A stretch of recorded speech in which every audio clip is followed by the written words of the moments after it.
అందరికీ నమస్కారం అండి. అందరికీ నమస్కారం. ఇప్పుడు అవి తర్వాత ఇవి తింటున్నా.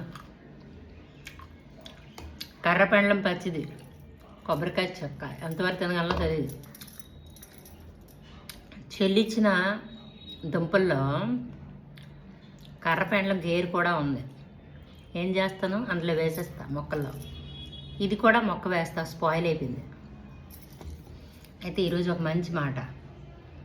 ఎక్కువ కాలం జీవించాలి అని అనుకున్నాడుకంట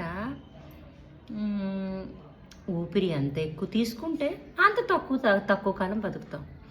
మరి ఊపిరి ఎంత తక్కువ తీసుకుంటే అంత ఎక్కువ కాలం బతుకుతాం. కానీ ఈ తక్కువ ఎక్కువ సంగతి విడిచిపెడితే నువ్వు ఎలాంటి ఊపిరి తీసుకుంటే నువ్వు అలాంటి జీవితమే పొందుతావు.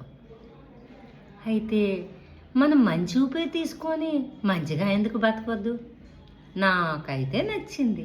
ఇంతటితో సెలవు తీసుకుంటున్నా.